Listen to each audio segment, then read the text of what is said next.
Good day. Good day, CC Tribe. How are you doing today? I'm very excited to be with you. Thank you so much for being here. If you're here live, please type in the comments. Let's know how you're doing. Let's know where you're watching us from. And if you're catching this on a replay, please also type in the comment, type hashtag replay. All right, so let's know how you are. It's beautiful to be here with you today. How are you today? How are you doing? How are you doing today? Please let's know in the comments. I can see someone live. Please type in the comments. Let me know where you're watching from and how you are doing. Okay. It's another beautiful training Thursday and I'm so excited to be here. Trust you're excited too. Today we're going to be talking about making your marriage count. Making your marriage count. So if you're here, please type in the comments. Let me know that you are here. Let me know that you can hear me, you can see me, and let's know how you're doing. All right? Thank you so much for being here. So we're going to go straight into what we have for today. Others will catch up with us and learn one or two things. Okay, so today our topic is making your marriage count. 5 ways to make the journey worth it. Making your marriage count. 5 ways to make the journey worth it. All right. I'm very sure that no one gets into marriage just for the sake of it. Right. At least let's give people the benefit of the doubt. I don't think anybody will want to just get married, let's just go and waste our time there. Okay, so it's a journey that you should actually count the cost before getting on the journey. Okay, and you're not just going there to waste your time. Okay, so you should make the journey worth it, right? And every moment, every day counts, every moment counts, every month in marriage counts, every day in marriage counts. All right.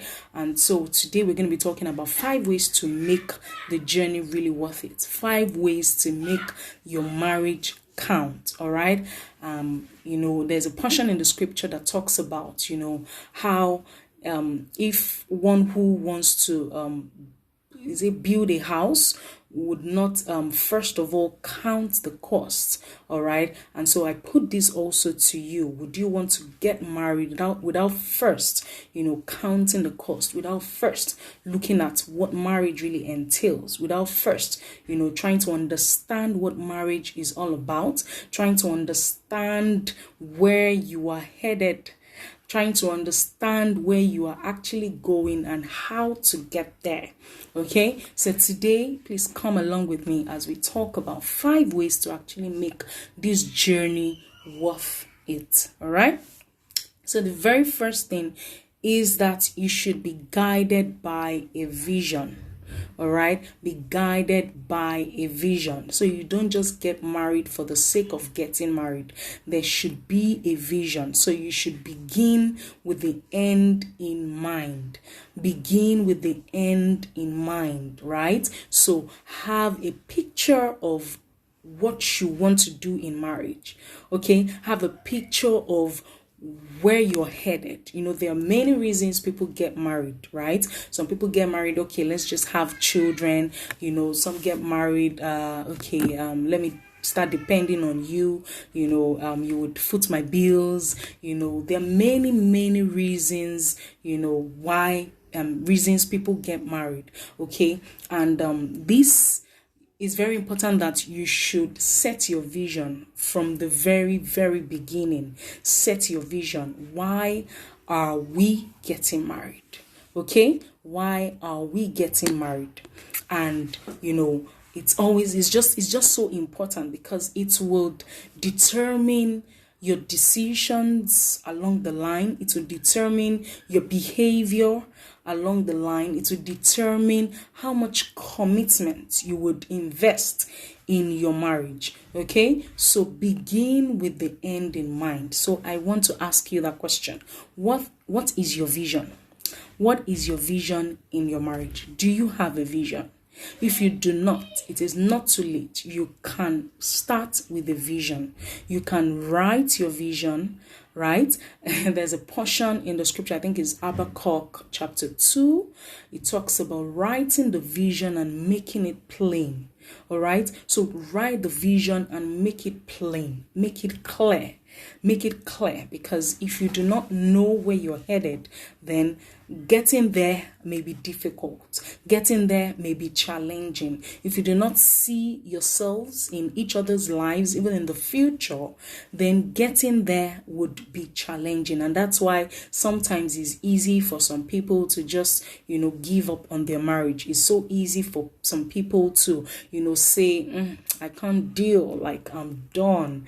All right. And, that's it. And that's a pattern, we've been seeing of late, where, people get married and in less than a year, in less than 2 years, they're already tired, right? They just don't want to do it anymore. Okay. And so this is a very good way to ensure that, such things, don't happen. Start with a vision. Start with a vision. And if you did not start, perhaps you did not start with a vision, you can still, retrace your steps and start with a vision. Write your vision. What's the purpose for our marriage? It was Miles Monroe who said that, when the purpose of a thing is not known, abuse is inevitable, right? When the purpose of a thing is not known, abuse is inevitable. So if you do not know the purpose for your marriage, if you do not know where you're headed, if you do not know why you're getting married, if you do not have a strong why, a bigger reason, a bigger purpose, even bigger than, the both of you, right? Then it may also be challenging for the marriage to be sustainable. Okay, so it's very important to start with a vision. Have a vision in mind. Write it down. I work with some singles. I work with about to wed, and one of the in fact there's a model we always treat, and I always tell them to get a journal, a marriage journal. I tell them to snap it. It was not 2 days ago. I told them to snap the journal, to snap their marriage journal and send it to me, right? Because marriage is a serious affair. It's a serious project. It's not something that you just get into, just like that, right? Many of us take our businesses seriously. Many of us take our businesses, right? We take our work seriously. And so marriage should also be taken, even more seriously. All right. So write it down. Write your vision in your marriage book, in your marriage journal, right? That way you would always, refer to that journal. You would always refer to the things that you've written down. You'll be able to easily appraise how far you've gone, how far you've come. You will be able to appraise the things that are working and the things that, you need to improve on. Okay, so the first is you need to be guided by a vision. When you have a vision, it will be easier to set goals. Okay, it will be easier to set goals in your marriage. It will be easier to come up with a culture for the different areas of your marriage. If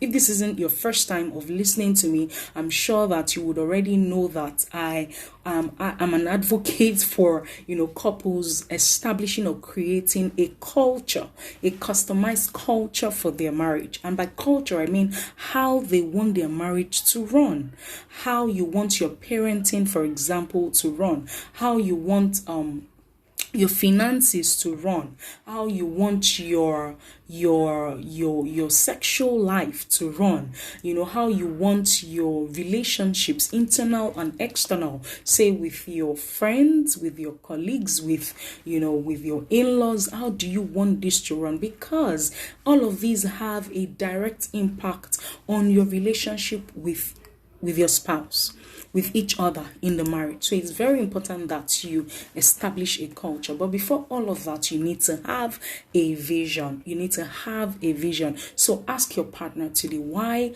are we married, or why are we getting married? If you're single and you're watching this, why are we getting married? What's the purpose for our marriage? Why you? Why am I married to you? Why not Bosse? Why not Felix? Why not Goliath? Why not Samson? Why not Peter? Why not Joy? All right. Why are we getting married to each other? So when you establish that, right, it will be easier to have a sustainable marriage. All right. And of course, it goes beyond feelings. It goes beyond love, right? So you need to think, you need to brainstorm and write this down. So be guided with a vision, be guided by a vision, by beginning with the end in mind and writing it down. Okay.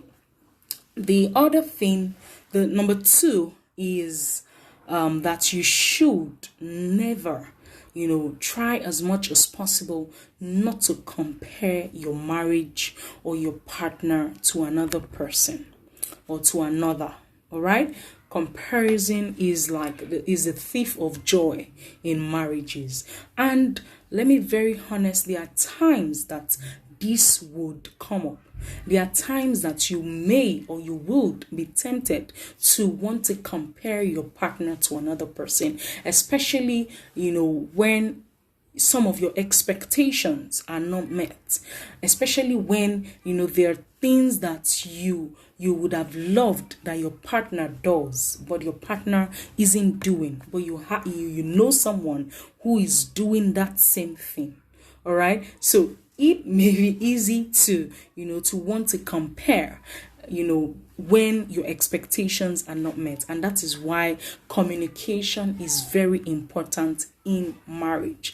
Effective communication, you discuss your expectations of each other, discuss your progress, how you're going, if there are areas that you need to work on. It is so cardinal. All right. So don't compare your marriage. This is one way to make your marriage count. Don't compare your marriage. Don't compare your partner to another.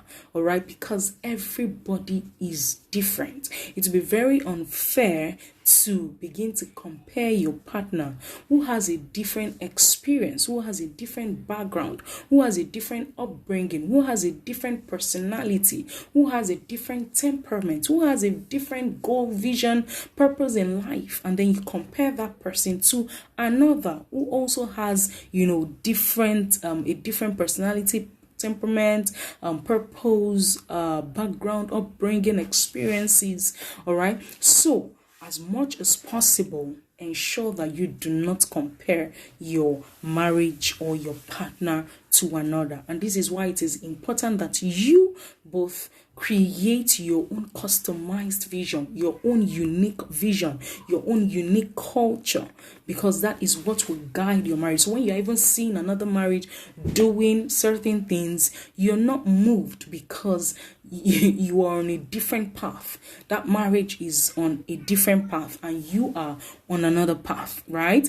And so your decisions, your behavior, your whatever you do in marriage is well tailored, right? It's well guided. Okay. And so please ensure that you do not compare your partner to another. And peradventure that is already happening, you can, retrace your steps. You can talk to yourself. You can discuss it with each other, right? Because the marriage, the relationship or the marriage or the person you're probably admiring or even comparing your partner to, if somebody else is not working on that person, or if that person is not even working on him or herself, you would not see that. Okay, so that is why it is important that you tend your own garden, right? You tend your own garden. If there is something that you expect, if there is something that you want your partner to begin to do, or probably something you've even told your partner, right, and your partner is living short of the expectations, you can discuss, you can talk again. All right, you can talk, and that's why I said that communication is so key in marriage. Communication is paramount in marriage, okay? Because when you begin to compare your partner to another, it brings contempt, it brings ingratitude, okay? And once that ingratitude comes into your marriage, then it will be so difficult to enjoy your marriage. The moment you are ungrateful for your marriage, you're ungrateful for the partner that you have, all right? The moment you become ungrateful, it will be difficult and more challenging to enjoy your marriage. So make sure you do not compare your marriage or partner to another, and that is why it is important that you have a vision. This was our number one point. Okay, have a vision that guides your marriage, so that no matter what you both do, you both know that this is where we are headed, this is our vision. And it's easier to even know when you're drifting apart. It's easier to know when you're ready, going off the track, because you have a vision.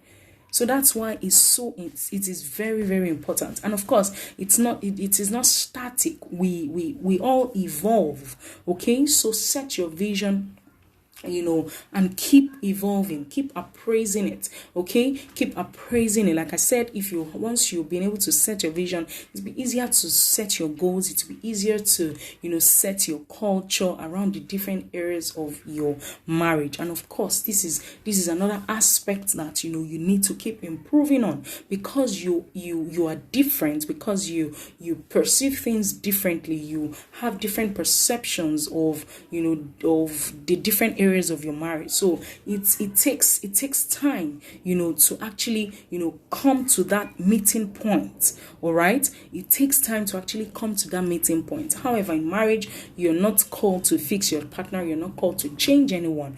You're called to to accept your partner, to love your partner, and to keep bringing out the best in each other. And with time, everything would align. All right, so that is number 2. Number 3 is that you grow in knowledge of each other.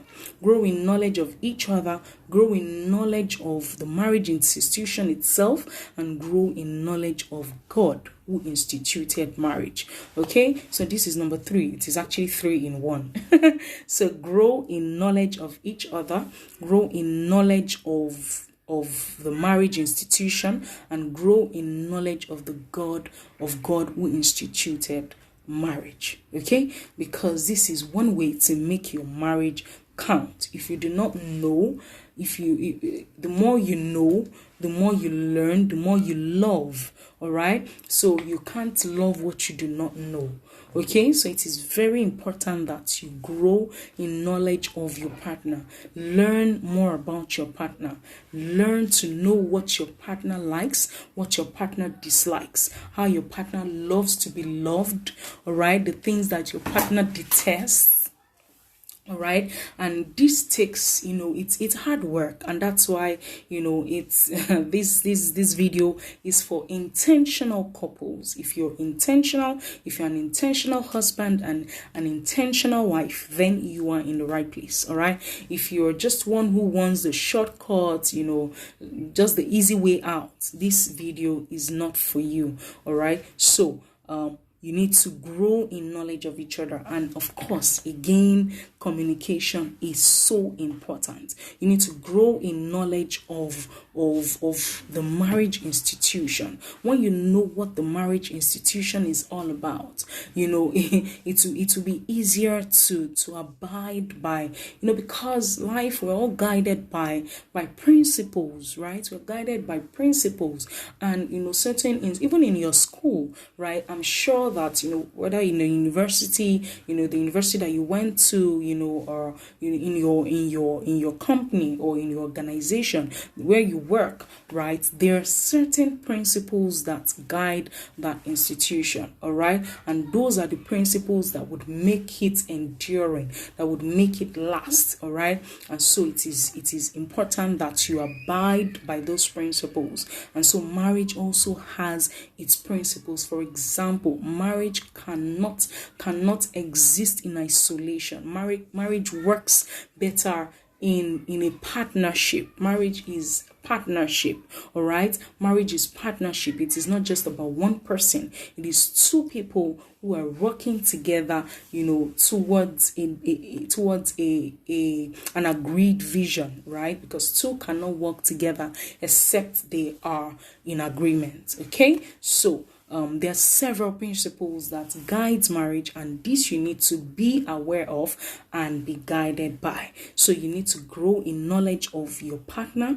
You need to grow in knowledge of the marriage institution itself, and then the knowledge of God, right? Because God is actually love. The moment you learn to love God, you learn to receive the love that God has for you, right? Because it's one thing to actually, believe that, yes, God loves me, right? It's another thing to actually receive this love in its totality, right? Because if you're able to receive God's love in its totality, then it will be easier to love your partner. It will be easier to see that, I'm not perfect, right? Somebody loved me in my imperfect state. Somebody loved me while I was imperfect. Somebody loved me while I was a sinner in my worst state, right? And so if you're able to process that, it will be easier to actually love your partner who is also not perfect. It would be easier to actually see yourself as imperfect, okay? And then you're able to love your partner. You're able to accept your partner and work with your partner towards, that desired outcome. All right. And so this is why you need to learn more about God. You need to learn the characteristics of God. You need to learn what God had in mind, before he actually created man, before he actually said that it was not good for man to be alone, and what God actually wanted man and, his wife to achieve or to become, all right? Because, it's two becoming one, right? That's the ultimate, that's the ultimate, right? It is two becoming one, okay? So you need to grow in knowledge of these, and the more you grow in knowledge, the better you become, and the better you would enjoy your marriage. So this is number 3 point. This is another way to make your marriage count. This is another way to make your marriage count. Okay, and number 4. Remember, we're talking about 5 ways to make the journey worth it. 5 ways to make the journey worth it. It may not be easy, right? But it would be worth it eventually if you follow the process, if you go through the process the correct way. Okay? If you're not just, just going through the shortcut, but if you go through the process, you would have an enjoyable marriage. You would have a happy, genuinely happy and intimate marriage. Okay? It is hard work. It is for the intentional, and I want to believe that I have intentional husbands and intentional wives in this community, right? And so you'll be able to practice everything that we are sharing today. So number 4 point is that you keep spicing things up. You keep spicing things up. All right? So you keep spicing things up. Okay? And of course, there are many ways that you can actually spice things up in your marriage. There are many ways, many ways that you can, spice up things in your marriage. All right. And so it's very important that you keep, spicing things up. You don't just, just get married and, relax. Okay. And just say, oh, I've gotten my boo and I've gotten my bae. And so That's all. Let's move on to the next thing. Okay. So you need to learn to spice things up, and there are many ways. You have to be creative. Okay. So it could be the way you greet each other. Okay. It could be the way you greet each other. You can spice it up. Probably if you're one who probably you don't hug your partner, when you greet your partner. Excuse me. You don't hug each other, when you see each other, after a long day, or, even if it's through chat, there are ways that you can actually spice things up and in greeting each other. All right. You can also spice, the way the name that you call each other. All right. So if peradventure you are one who, calls your partner, a certain name, right? In another month, maybe you can decide to, spice it up and make it more romantic. All right. You can come up with something else, right? Like I said, it doesn't even have to be physically, even through chat. All right. So that's the way. You don't just stick to one particular way and just think that that's just the way, and that's the way it should continue to be. Okay. So if you are in this community, first of all, I want to be sure that you're not even calling your partner Baba something or Mama something. All right. If you are here, in fact, we are not even here. You are not here. All right. So you should have a romantic name for your partner. All right. You should have a romantic name for your partner, and oftentimes you can change it. You can tweak things. All right. You can have a coded name, right? The coded name I call my partner. Many people have been trying to, deduce this name. All right, the name that we call each other. Maybe I've been trying to deduce this name. Okay, so we're still waiting. Maybe one day we would unravel the name and just share it or something. All right, but the whole idea is, don't just take each other for granted. Don't just think that, oh, she's my wife, he's my husband. Let's just just be like that. All right.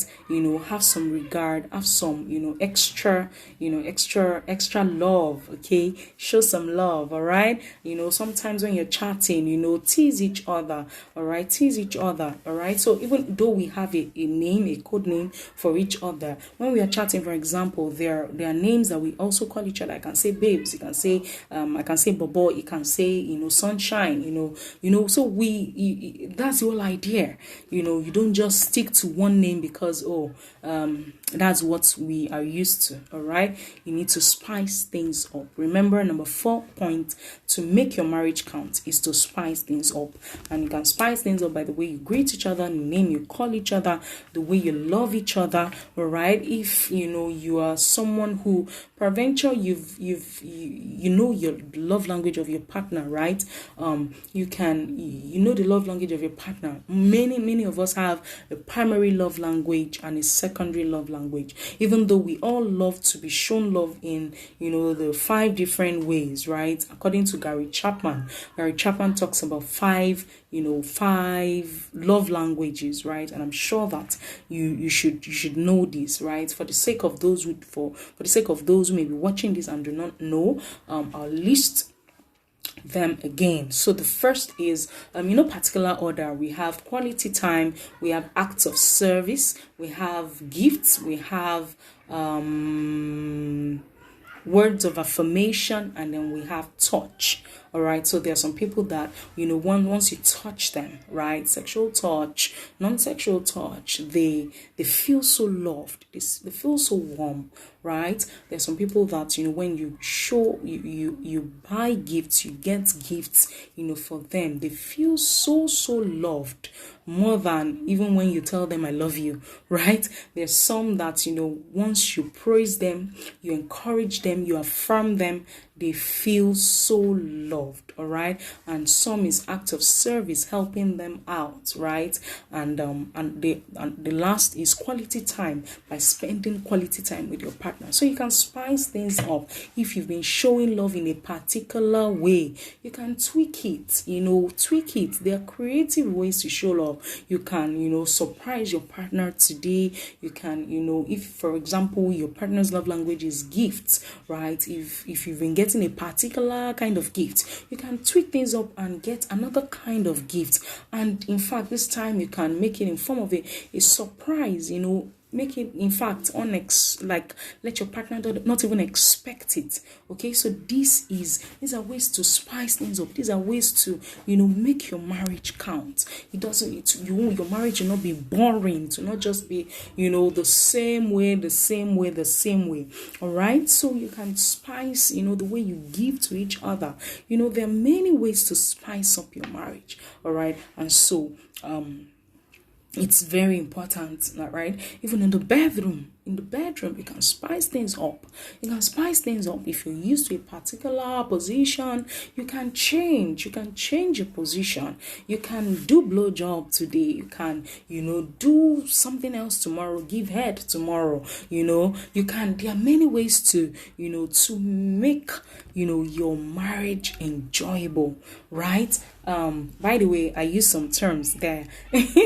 So maybe on the next training Thursday we'll talk about that. All right, so but for now we're talking about just spicing things up. Number 4. Okay, and so I'll talk about the final point. And the final point is that you love yourself, right? You love yourself, you care for yourself, and you work on yourself. So love yourself, care for yourself, and work on yourself. If you do not have love, you cannot give love. It is as simple as that. If you do not have love, you cannot give love. You can't give what you do not have. And so it is important that you shower love on yourself. Feel that love. Feel yourself giving yourself love.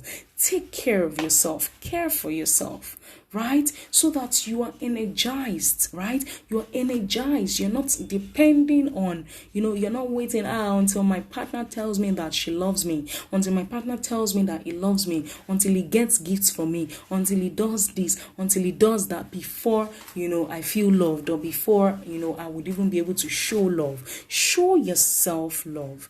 And the moment you begin to love yourself, the moment you begin to care for yourself, you show some self-love, right? You would be more energized, you'll be more charged up, you'll be more refreshed, all right? And it will be easy and easier for you to also, give love. It will be easier for you to show others love. All right. So this number 5 point is very important. If you do not have love, you cannot give love. All right. And we already talked earlier about, having the knowledge of, of God, who is love, right? Having the knowledge of God, who is love. The moment you've been able to accept and embrace the love of God, right, you're able to also, shower love on yourself, and then by extension, shower love onto others. Even the scripture says, love your neighbor as yourself, right? So that means that you need to love yourself, right? And so once you're able to love yourself, you will be able to give love as well. So care for yourself. Take care of yourself. Yes, I know that you need to be there for your partner, but there are times that you just need your me time. Stay by yourself, meditate, rest, just be there and breathe in and breathe out, listen to music, do the things that you love to do, take your favorite smoothie, your favorite drink, just spoil yourself. All right. And then, the moment you're able to do this, you feel refreshed. You feel refreshed, and you're able to, stay energized. You're not drained in the marriage. Okay. So it's very important that you love yourself, you care for yourself, and you work on yourself. So there are many areas your marriage cannot grow above the level of your individual growth. All right. So your marriage cannot grow above the level of your individual growth in marriage. And so this is why it is very important that you keep learning. You keep working on yourself. No one is perfect, right? Like we established earlier, you're not perfect. However, you not say, because I'm not perfect, let me just stay like that. Let me just be. You have to keep working on yourself. You have to keep working on yourself. Keep growing, keep learning. And I'm sure that if you're not watching, if you're not here, if this is not your first time of listening to me, you would already know my philosophy. It is to love, to learn, and to grow. I am always learning. I'm always learning. There is something to learn. There are areas to grow in. And so it is very, very, very important that you keep working on yourself. You keep working on yourself. You keep working on yourself. You keep reading books. You read books. You attend courses. You attend seminars. You have a coach. You have a mentor. You have a guide. You have a counselor that you are accountable to. This would help you a great deal. You have somebody that can call you to order. You have somebody that can, that you can just submit yourself to. So it is very, very, very, very important. This final point is very key. Love yourself, care for yourself, work on yourself. So, you can just cook your own favorite meal, right? Cook your favorite meal. Eat what you want to eat. Okay? Take your favorite drink, rest, lie down and sleep, even if it's for 30 minutes. Don't just say, the children. You need to rest. Rest is so important. And God showed us that example. After creation, he rested. Not because he was even tired. He wanted to show us that example. And so this is why you don't wait till you break down. You don't wait till you are so stressed and tired, because our body always gives us sign. Thank you so much, Adebisi Blessing. Thank you so much for being here. How are you today? Thank you. Yes, so love, learn, and grow. Absolutely. All right. So you need to, love yourself. You need to care for yourself. And this way you are able to also show love to your partner. Work on yourself. You can ask your partner, how am I faring in this relationship? What areas do you think I need to improve on? All right. These are ways that you can, easily know the areas that you need to work on if you do not know personally, right? These are ways to know.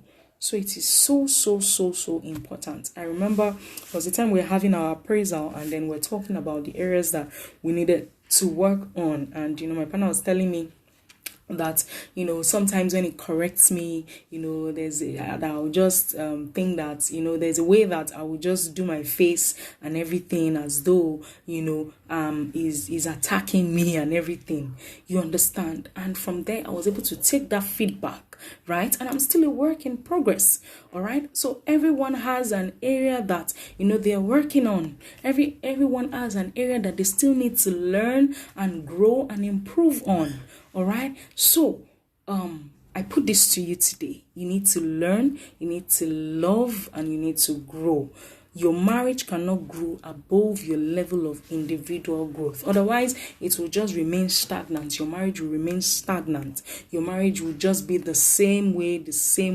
But if you're learning, if you're growing, then your marriage is also growing, and you're both, growing together. All right, because it's also so important. It's not that one person should be growing and the other person should just remain, the way he or she is. Okay, so I hope that you have been able to pick one or two things from today's live stream. We talked about making your marriage count, 5 ways to make the journey worth it. And we talked about number 1, to be guided by a vision. You all begin with the end in mind. Number 2, we said do not compare your marriage or partner to another. Many who have done this, or many who have fallen into this trap, end up regretting it. All right, because it's not other people that you admire are also working on their partners, are also tending their own garden. So rather than the energy that you would use to and compare, use it to work on yourself, use it to work on your partner, use it to improve your partner, use it to nourish and nurture your partner. all right? Because comparison is a thief of joy in marriage. Comparison brings content, it brings ingratitude, and the moment you're ungrateful in marriage, it's not a good sign, all right? Number 3 is that you grow in knowledge of each other, you grow in knowledge of the marriage institution, and you grow in knowledge of God who instituted marriage.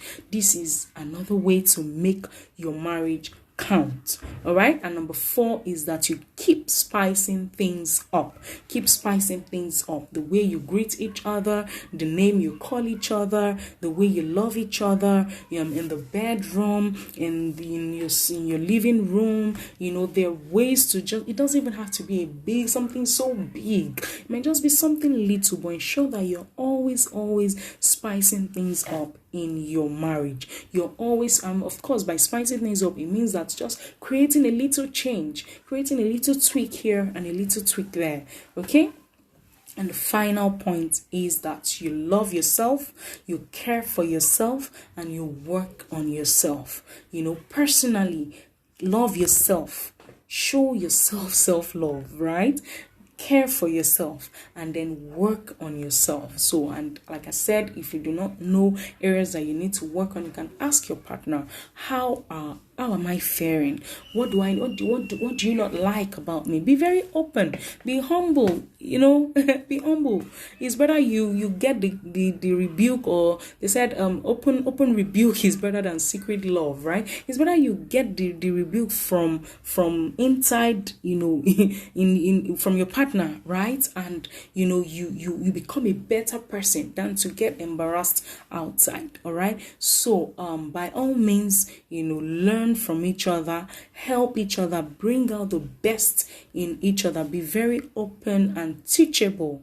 Be open and teachable, all right? And like I said, everyone has an area that they need to improve on. There is no perfection anywhere. There is no perfect marriage anywhere. There is it. If anyone says that we are perfect, we've never fought before, we've never quarreled before, we are just all good, it's a lie. It's a big lie, all right? So this is why it is important that you are open and teachable, ready to always learn, ready to always grow, okay? And this way you would be making your marriage count. This way you'll be making the journey worth it. And I started by saying that, do you get into something without counting the cost? All right. So if you're getting into this marriage, you're not just getting there to let's just come and get married. You should know the purpose for your marriage. You should know the purpose for your marriage.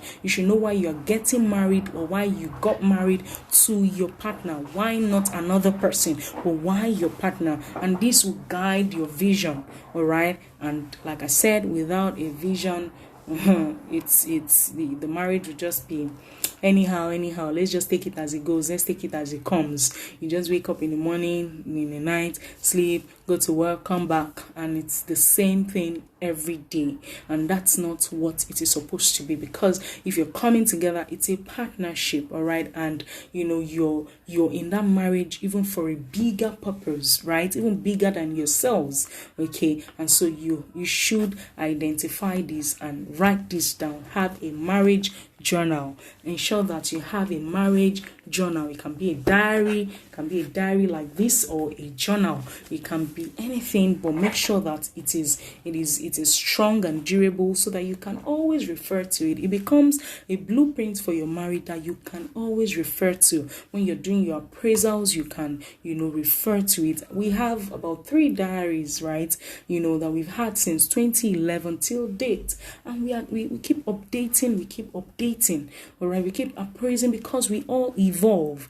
We all evolve. The me that you see now is not the same me of 2011 when we got married. It's not the same me of 2012 or 2013 when we had our first child.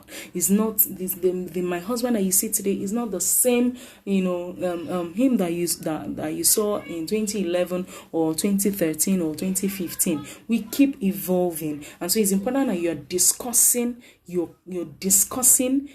how you're evolving. And because the more you evolve, it has an impact on your marriage, it has an impact on your relationship. And so you need to keep discussing so that it's working for your marriage and not against your marriage. All right, so thank you so much for joining me today. I really appreciate you. If you are watching this on a replay, please do ensure that you drop a comment, right, or type #replay. Let me know that you came here to learn. All right, and for those who are here live, thank you so much, Adebisi Blessing.